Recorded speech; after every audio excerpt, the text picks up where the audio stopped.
Welcome to Starts with CP, everyone. I hope you're having a wonderful Monday morning.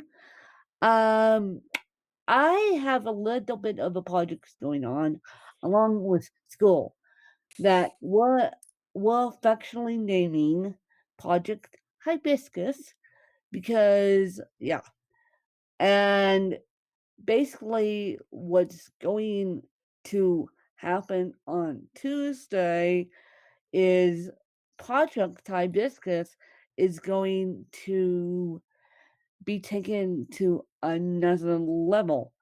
Basically, I've been working on this um, project for about a week now, and the full details of project will come after we do all the gift giving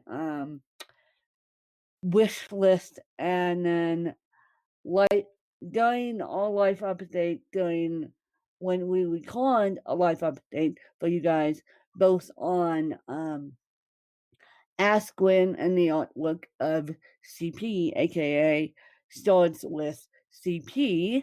Yeah, a life update will come. But for now, I'm leaving it to you guys to figure out what Project Hibiscus may entail. I say may because, yeah, may entail.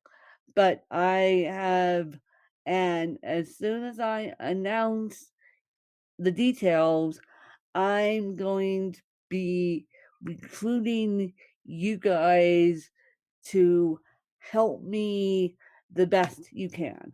I mean, we're all dealing with this crazy time, but it's needing to be done. And yes, I'll just leave it at that before I let the cat out of the bag. And then, yeah, let the cat out of the bag. But I will say this, Danielle knows what's going on, and I'm slowly but surely starting to tell people. And so once I make this announcement public, then you guys come in wherever you guys can. Um, and so I would like to discuss, because it's almost winter break, and technically, I don't think we'll have a winter break this year because I don't think that the schools that are going back in person will, but I don't think that the school districts will have a winter break if they're doing online learning because of everything that's going on. But we wanted to do this episode anyway, just in case you guys needed it. And so today we're going to do what to give teachers.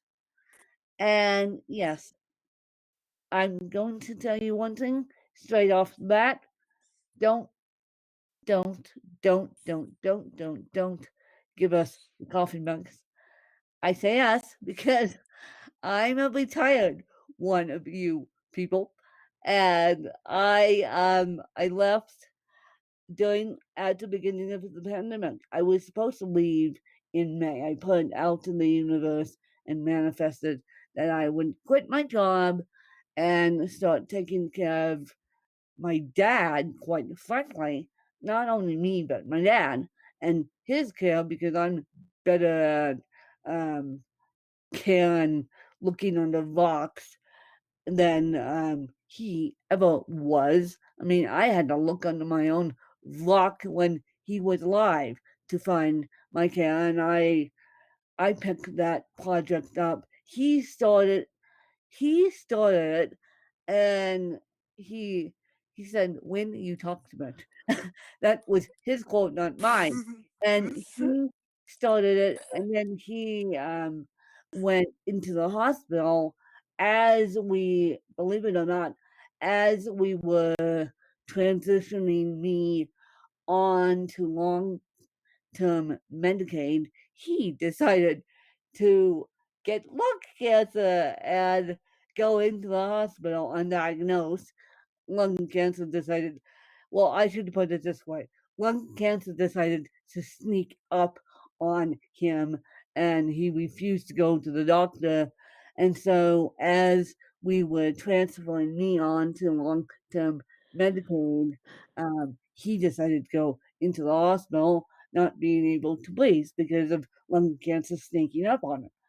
But my point being is that I decided to quit my job in May to help do my main job was supposed to be caregiving for the both of us.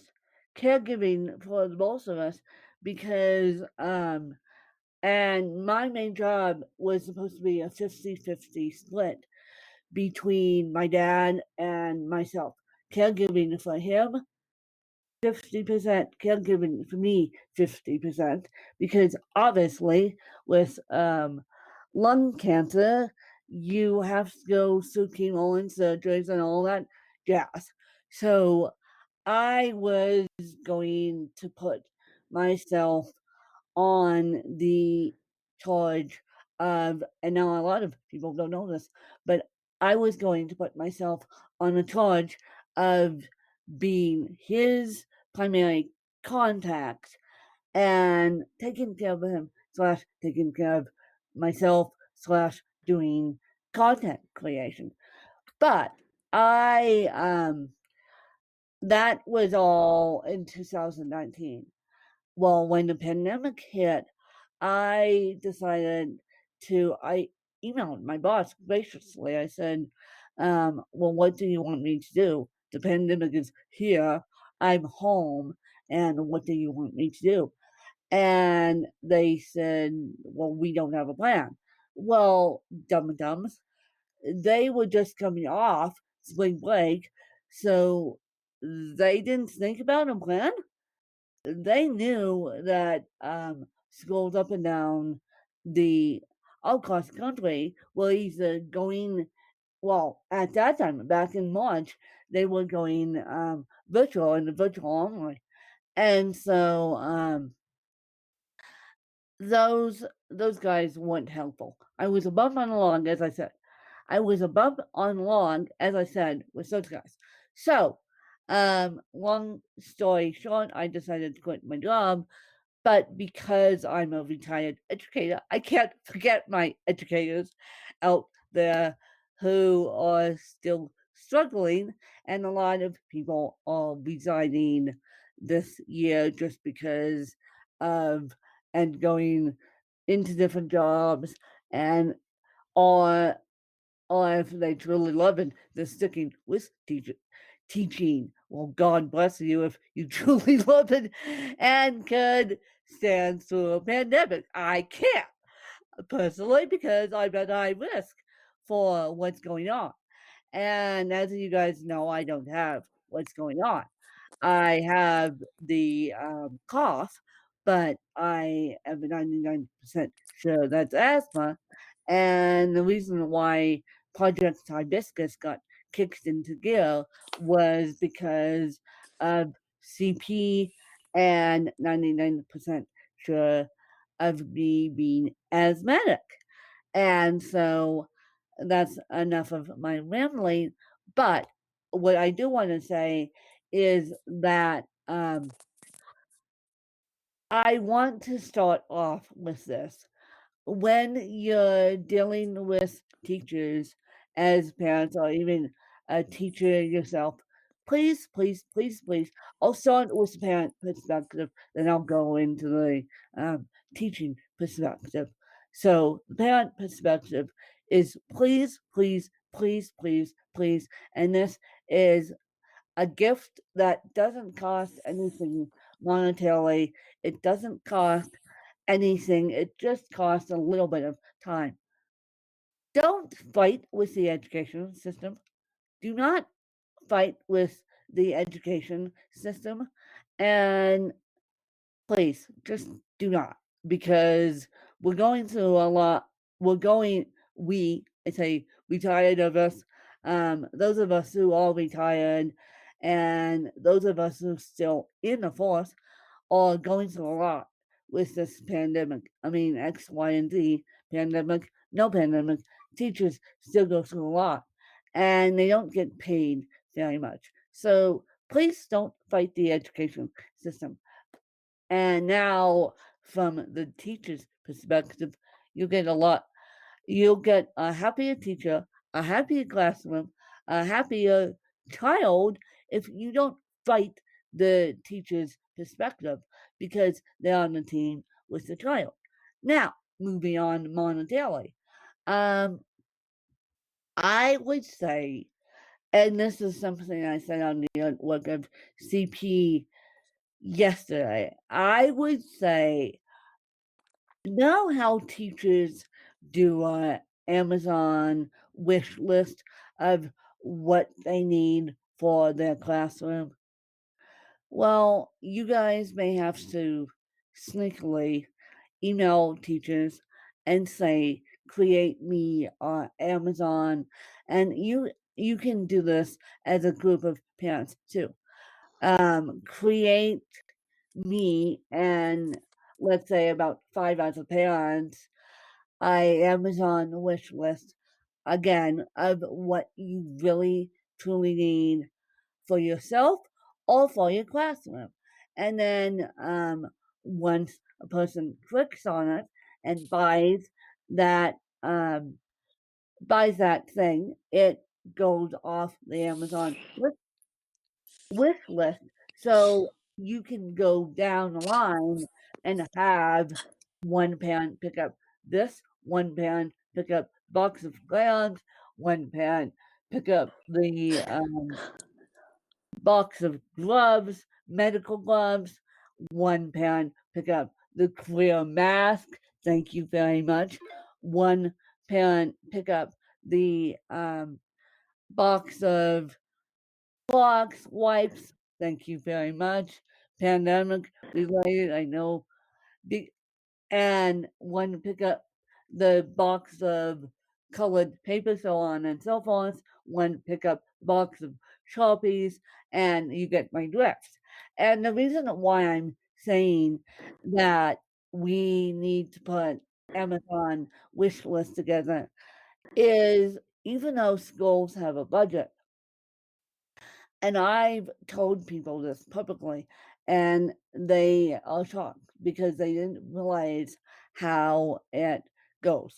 But here in the US, and I don't know about other countries, but here in the US, schools preset a budget for the year. So let's say you're in the art department slash music department. Let's use music as an example because that's what I taught. So let's say you want those maracas. Well, the maracas are you go to your admin, say, can I please have these maracas? They clarify it to make sure it's in their budget. But then when the budget is gone bye-bye, and let's say it's the middle of the year, and the teacher is asking for, uh, let's say, a new keyboard. Well, that keyboard, where do you think that keyboard is coming from? Take one guess. That keyboard is coming from your own pocket. So that's why I say do the Amazon wish list thing and then divide it up between 5 to 10 parents. And so that's idea number one. Well, that's idea number 2 because I gave you idea number 1 of not fighting with the education system. So now we're on idea number 2, and now we're going to idea number 3. And now idea number 3 is something I had to fight for in 2019. And I literally walked into my ad to my financial admin's office, cornered him, had my aide standing behind me, and said, "Where's my Christmas bonus?" They go, we'll give it to you digitally. I'm like, yeah, if I have to fight for, and they knew I worked hard. They knew, and this was before the pandemic. They knew I worked hard. They knew I was, see, that's why I said they treated me like a bumbling log. And they knew I worked hard and they knew I was working for them. And I'm like, yeah, Christmas bonus. You don't give me a Christmas bonus. What gifts? Okay. So my story leads to this. So I said, I just had to fight for my own Christmas bonus back in 2019. And so every single year, they put the parents, all the parents together, preschool through 8th grade, to do a donation to, I know this because I've seen it done, eh, to the school for the Christmas fund pot. And then the school divvies it up to 100 to 200, depending on the school. I have not seen a Christmas bonus come out of come out to equal $500. I wish, but you guys know, and I'll balk and squawk in this on this subject until the day I die. You guys know that teachers work a heck of a lot more than they get paid. So since you're doing to the Christmas pot anyway, and the school is going to divide it up to 100 to 200 for each of the teachers, and they'll hand it out at their Christmas concert. Yes, the Christmas concert may be virtual this year. I don't know. I don't know what country is doing for their Christmas concerts, but but the 100 to 200 gets divvied up between all the teachers. Well, since you're donating to the Christmas pot, why not? Why not donate privately to the teachers? Stick the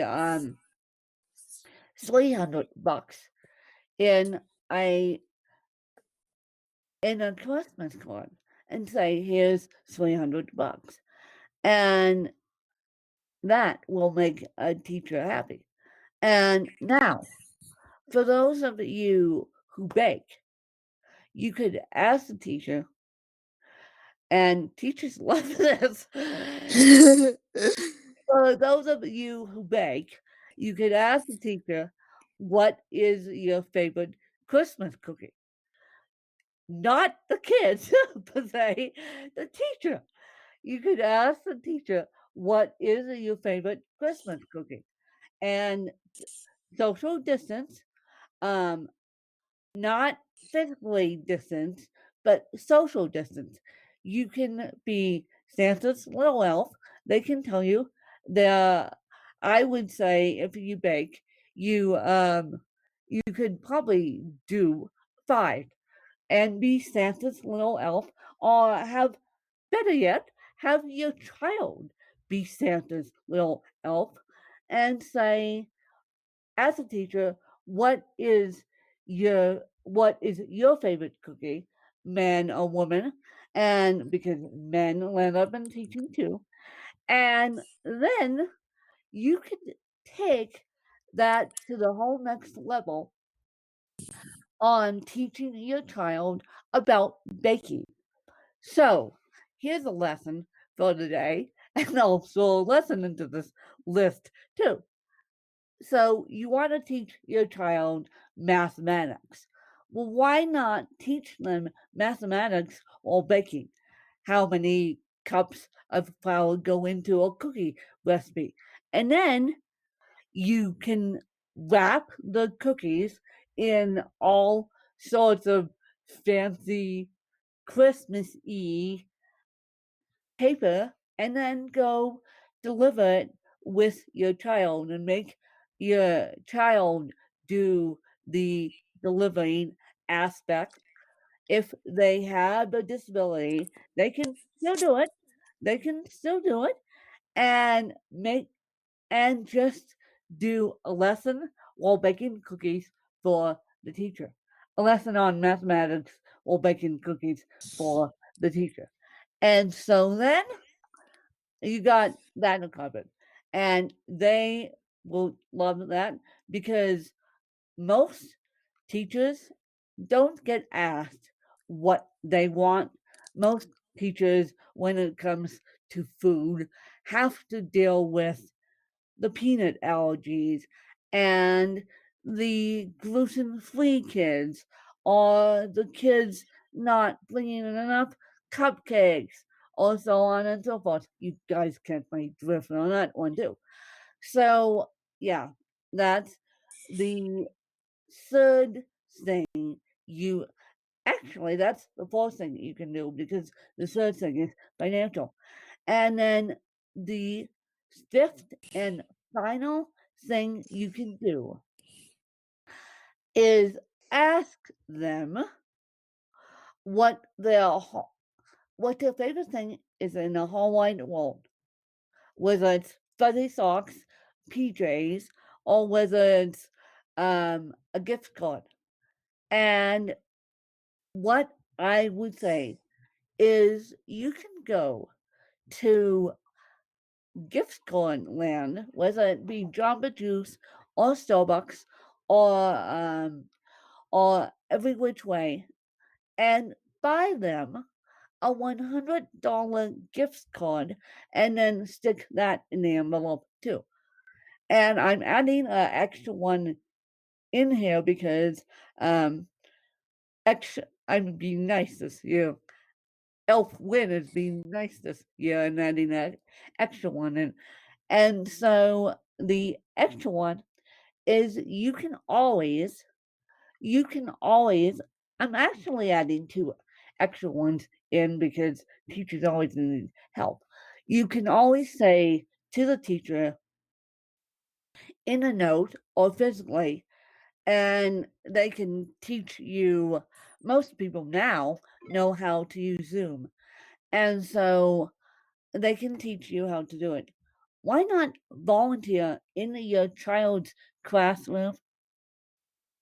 They're the idea to take the stress off a teacher. And so that is a bonus one. And then the one I like is you're going to have to figure this out with a teacher, or you can just do this with anyone. The next time you go to a drive-through, which they're getting a lot more popular these days, thank you, Mr. Pandemic, for doing that. Why don't you buy the vehicle ahead of you around whatever that uh, drive-through is doing? So with a Jamba Juice or Starbucks, you can just say, "I wanna pay for the vehicle ahead of me." Now anyone can do that. And so that's my story, and I'm sticking to it. Danielle, do you wanna add anything else?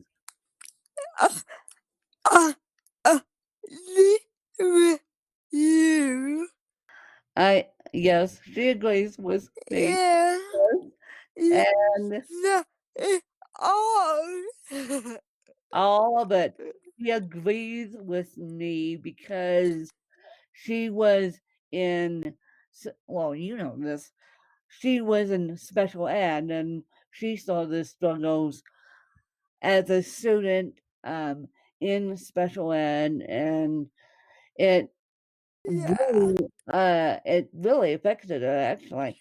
And it Danielle, I haven't told you this, but it finally dawned on me why you want to do scheduling more than be in front of the camera. And this was brought to my attention by a fan the other day.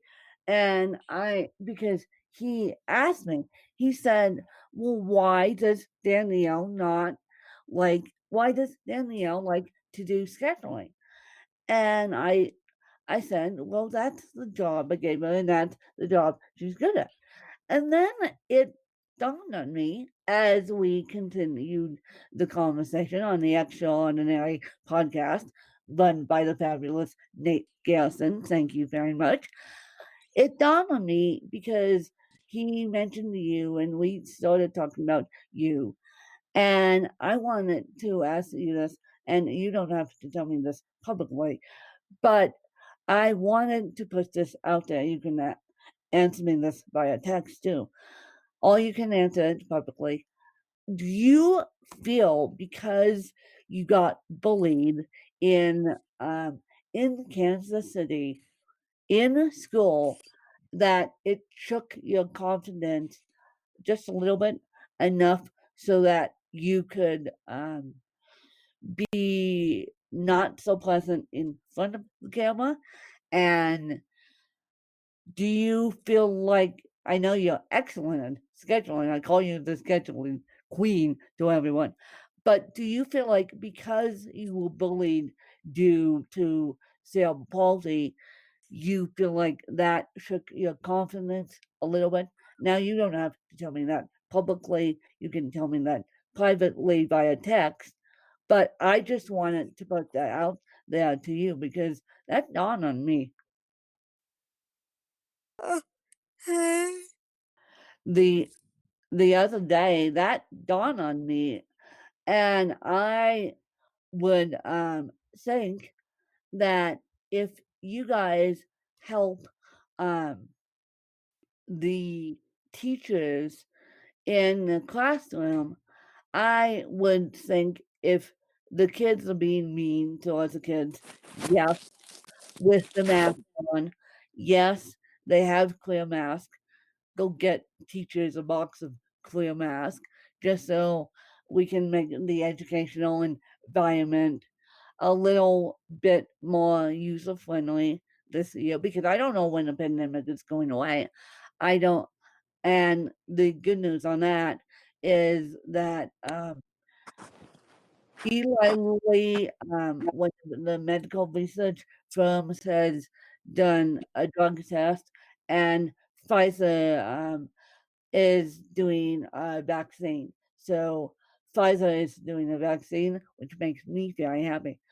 But I would say just go volunteer in the classroom and make sure that kids are not bullying other kids because kids nowadays are, well, they have always been super self-conscious, but kids nowadays are super self-conscious with mask on, and you can see people's body language, but you can't see their facial expressions, whether they're angry, upset, or um, happy.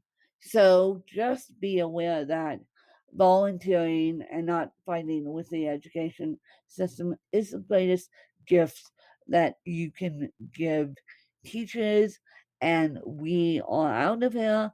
We'll be back next week with what you can give caregivers, and then we're doing grand finale what you can give full-time content creators slash podcast creators slash us, Danielle. Us, I said. Us meaning you and I as full-time content creators. So next week we have gifts for caregivers, and then content creators, including Danielle and I, and then um, the life update. By the time the life update hits, I should have more information on the life update. So I'm going to sign off. Danielle, do you want to do signature sign out that you came up with on your own? Yeah. Yeah. Yeah. Oh, oh, oh, yeah. Uh, Thank you for following us. She is right. And please, please, please, let's make this world a better place. And I didn't want to tell you guys this, but unfortunately, Aspen is going back into lockdown. So unfortunately, me, me home. So lockdown means Wynn's home. And so, but Wynn's not born, by the way. Wynn is super busy. So, working on projects slash school. So, Aspen will go back into lockdown and yeah. So hopefully that will be um will be perfectly fine and hopefully lockdown won't last long enough. But I put myself in self quarantine and then you probably did too. Um back in March. So we pretty much know how to deal with lockdown. But I will catch you guys later, and I will see you guys later. And thanks so much for tuning in. I hope you guys enjoyed another fabulous episode of Starts with CP. And I hope that you're able to celebrate Thanksgiving with, even though it's going to be a weird Thanksgiving, with some family and friends. And we'll get into the Thanksgiving episode here in the next couple weeks or in the next couple days because Thanksgiving, Christmas, and the New Year's are creeping up upon us. And then we're going to make 2021 the strongest year we can. So, bye, you guys.